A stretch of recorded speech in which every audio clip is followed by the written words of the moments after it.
Good morning, y'all. Welcome back to my channel. Okay, this is another episode of What I'm Watching, where I have a segment on my channel where I talk about what I've been watching. So, what I've been watching is Power Book 4 Force, okay? And this last episode, episode 7, I had to come to talk to you guys about this. I was gonna wait until the series is over and do a series review, but episode 7 blew my mind, okay? I had to come talk to you guys about it because so much stuff happened. It was actually probably one of the best episodes since the first episode. And I'm in the minority of people who actually like the first season. A lot of people didn't like it, but I started with Power Book 4. That's the one that I started watching. And then I went back and watched Power. I mean, I was around when people were watching the beginning of Power and, people were having everybody was talking about the timeline. So I kind of already knew certain things like Raina and Tommy and blah, blah, blah. But yeah. So I want to start off with Jannard and Shanti. I thought Shanti was going to whoop Jannard in that bathroom. As much as Shanti is Shanti Showstopper with the hands, I thought she was going to whoop Jannard. Do you remember the second season where she used to smack Jannard in the face and tell him step up? Y'all remember that? I can't say certain things because I'm at work. But anyway, I just had to talk to y'all about this. So she used to tell Jannard, step your pussy up. Remember that? So, okay, somebody had an interview where they asked her about that, and I almost forgot about that because Power Book 4, there'd be years in between the seasons. Like between Book 4, between season 2 and season 3 was 2 whole years. So I thought Shanti was gonna beat Jannard, and I thought she was going to beat the girl that he was with, but instead she didn't. She just Shanti was so vulnerable. She showed her heart, her pain, and I think it was beautiful because Shanti has been such a tough woman so far and has been operating basically in her masculine because Jannard has just been a freaking mess and she's had to take care of him. She's been in like a motherly role, in a protector role, in a boss role, and to see Shanti just be vulnerable and just be a woman, a woman that's hurt. I thought that was beautiful to see. I thought over this season they've done a lot to kind of soften Shanti a bit. She's not as she's not as harsh about Tommy and calling him like white devil and going after him as much as she used to. Like she used to go on tangents about Tommy all the time, and she hasn't done that this season like that.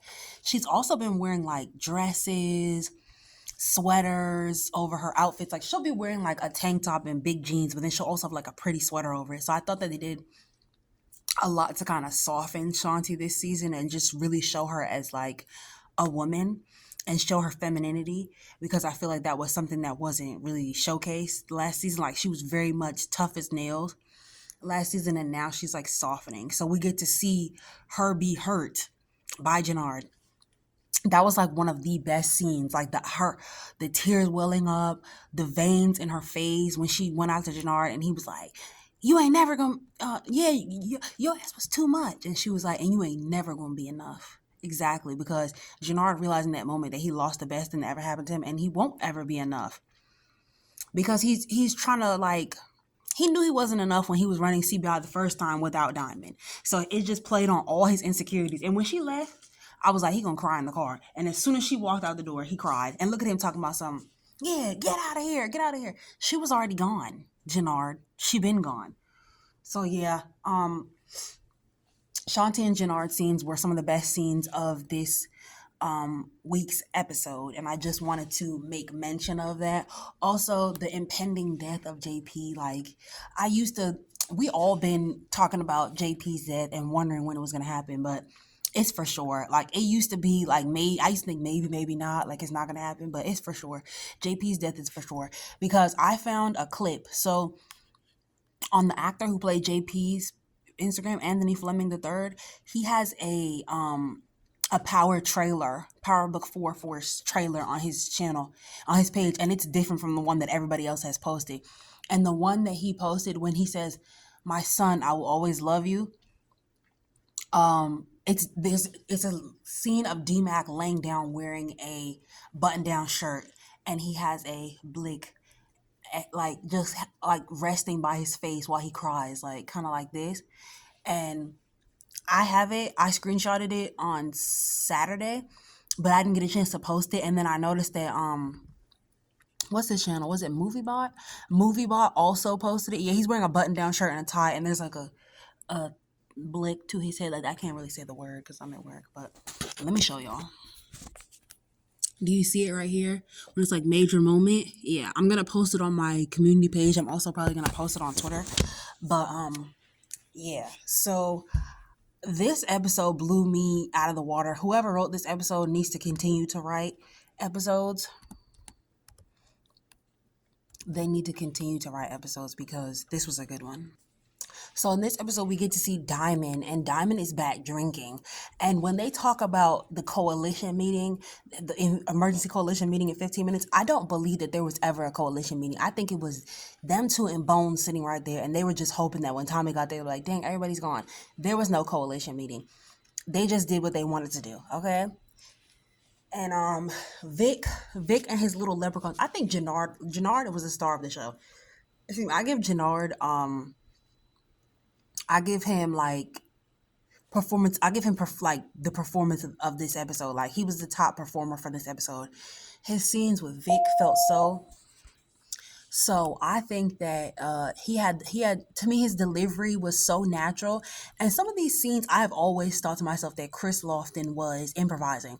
So there was an interview recently with the actress who plays Shanti, Adrienne Walker, and she mentioned that he is one of the best improvisers that she knows, and he improvises sometimes. And I feel like it too because some of these lines just feel too realistic. Like when he was talking about Vic and his leprechauns. But yeah, Diamond's back drinking. He's going to be making some more erratic moves, more erratic decisions. I honestly think that the person that he's going to pew pew next episode is Kendra, the CO, but it's probably going to be Shanti. I really don't want it to be, but it's going to be her. Shanti has really grown on all of us this season, and we've all kind of grown to like really like her, and nobody wants to see her go. We want to see her be the one that is left standing, and Tommy kind of leaves in charge of Chicago. So let me see. I'm really trying to like look at this review thingy. Okay, so Diamond is he's pro Jannard. He's listening to Jannard again and siding with sometimes he sides with Jannard, sides with Tommy over Jannard or Jannard over Tommy. And I think that when Jannard laughed, that is when he started to realize like, oh, okay, some BS is going on. And I know for sure Tommy is playing them. He didn't think that he was out of CBI, but he definitely started to plot against Jannard when that little laugh happened. That was his little signal. Like it definitely triggered Tommy. He's like, all right, bet I'm about to start plotting against him. So this season we get to see Vic kind of like start making his own moves. He makes the move against the Albanians at the bar, and he ends up having to off his friend to give Tommy a body because he does get found out that he did this. Tommy should have off Vic a long time ago because Tommy is mounting enemies, okay?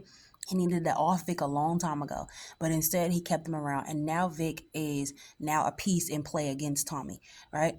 So we're gearing up to see that moment where he calls Tariq. I been knew that it was gonna go like this. In the preview when they go, "Is anybody working with Tommy?" No, he's a lone wolf, and that's Detective Bobby DeFranco, Stacy's husband. Tommy also off Stacy this episode, and I knew it was coming because I accidentally put my cursor on the end of the episode because I wanted to see if JP was gonna die. I was so scared, and I ended up watching Stacy instead. So Tommy did off Stacy. So we smoking on that Stacy Marks pack. If you watch Mark Dart's channel, we smoking on that Stacy Marks pack.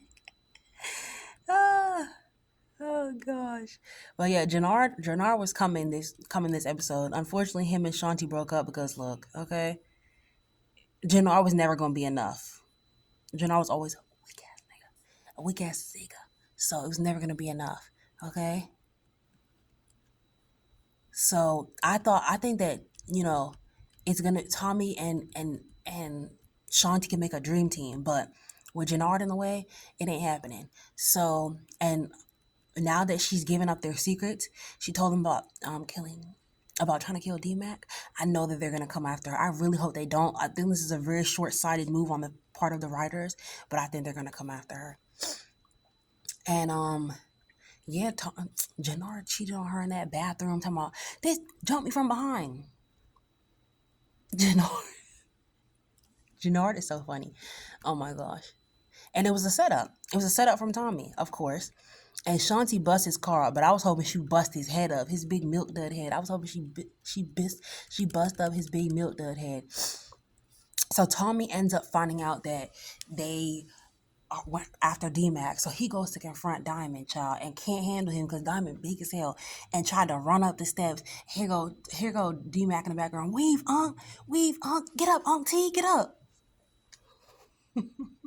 This episode was a mess and a half. It was actually funny and it was vulnerable. It was heartwarming. It was with the scenes with D-Mac and his father. Really sad about that. I think some missing points would have been scenes between Kate and Herman. We didn't get to see any scenes between Kate and Herman, which is crazy. We didn't see any scenes between Kate and Herman, which is crazy. But we needed to see those and some scenes between D-Mac's mom and JP. Like, where were those at? But anyway, y'all, I gotta go. This is the end of my video. It's the end of my review. Like I said, I really love this episode. I want to talk to you guys about it. Unfortunately, duty calls. Hey y'all, duty calls. So I gotta get out of here. Bye y'all. Peace. It's your girl Janice.